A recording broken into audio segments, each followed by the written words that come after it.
frontière. Dès le premier jour, je ferme la frontière. Et ensuite, on expulse, on expulse, on expulse.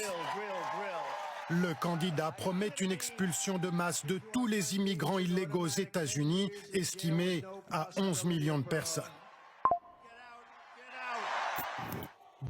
Dès le premier jour, je ferme la frontière. Et ensuite, on expulse, on expulse, on expulse. Le candidat promet une expulsion de masse de tous les immigrants illégaux aux États-Unis.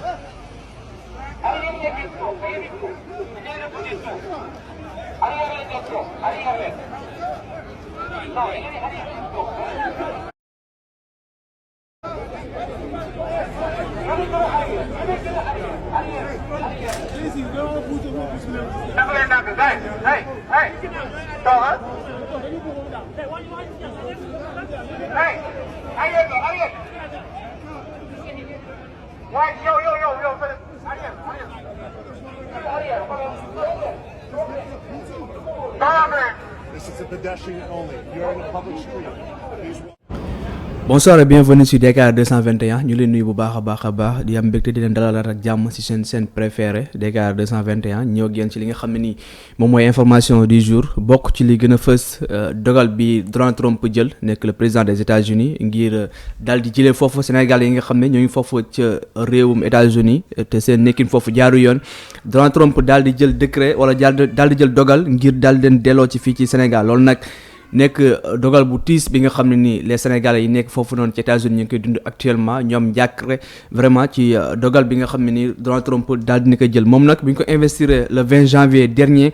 dafa daal di xam ne képp ki nga xam ne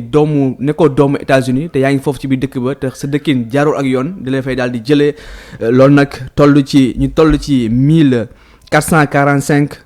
nit yu nekk foofu noonu xam ne ñoo ngi foofu ca États-Unis dafa dund wala 1,445,549 étrangers yu dund foofu ca États-Unis te seen nekkin foofu jaarul ak yoon Donald Trump nag daal di jël dogal pour jëlee leen foofu ca États-Unis loolu nag Sénégalais toll nañ fa 1689 Sénégalais yu nekk foofu ca États-Unis xëy na te seen nekkin foofu jaarul ak yoon loolu nag nekk dogal bi nga xam ne nii indi na njàkkare ci doomu États-Unis yi nekk foofu noonu doomu Sénégal yi nekk foofu noonu ci États-Unis daal di fay dund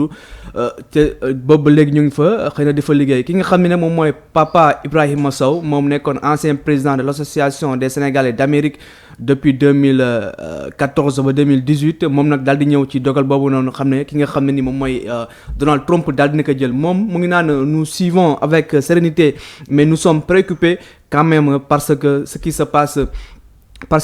nous nous attendions à des complications sur les questions d'immigration avec l'arrivée de Donald Trump,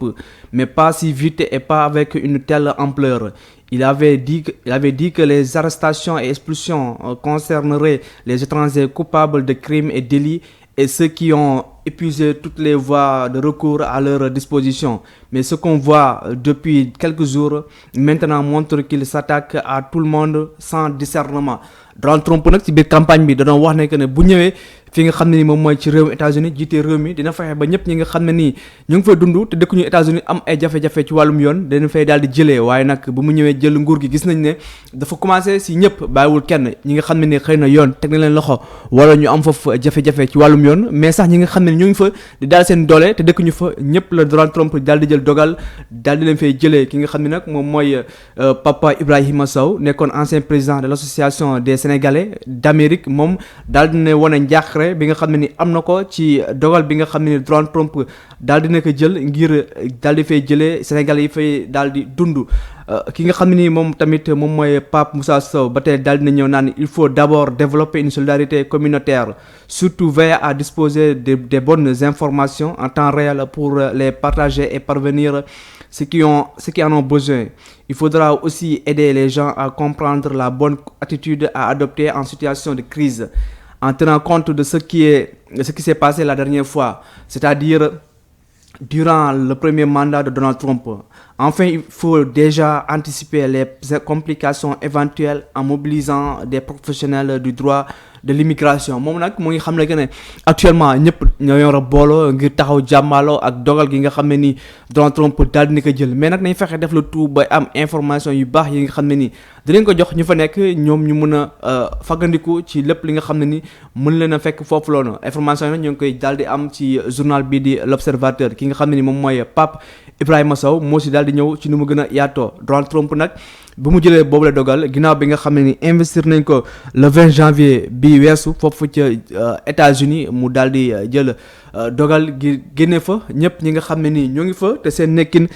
jaaru yoon lu toll ci 1 445 549 étrangers ñoom ñoo nekk foofu ca États-Unis te ñoom la ñuy jot a répatrier actuellement ci datu 24 novembre bi ñu weesu ci boobu la lim nag am na lu toll ci 1689 sénégalais yu bokk ci boobule nombre ñoom nag actuellement ñoo ngi xaar fan la seen situation di mujj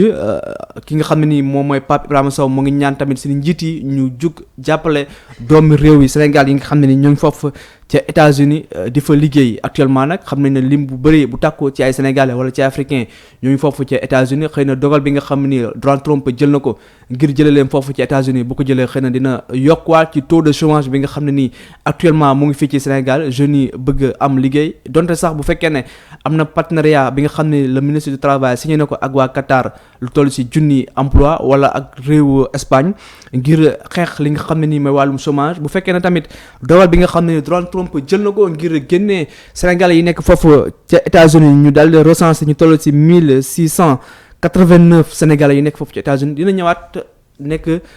li nga xam ne ni lim bi fekk ci chômeurs yi nekk fi ci Sénégal mu nekk situation bi nga xam ne ni ki nga xam ne ni moom mooy Pape Ibrahima Sow moom mu ngi ñaan état du Sénégal jàppale jeunes yooyu noonu bi taxawu leen ba xëy na dogal bi nga xam ne ni Donald Trump jël na ko du am benn impact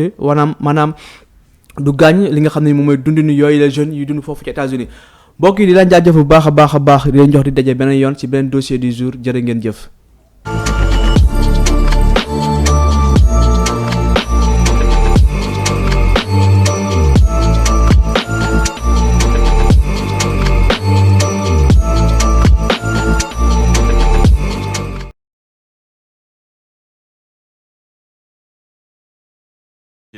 The border gets closed.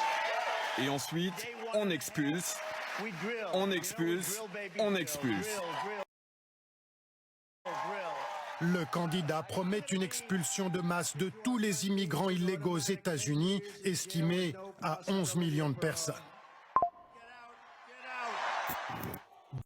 Dès le premier jour, je ferme la frontière. The border gets closed. Et ensuite, on expulse, We drill. on expulse, on expulse. Le candidat promet une expulsion de masse de tous les immigrants illégaux aux États-Unis, estimée à 11 millions de personnes.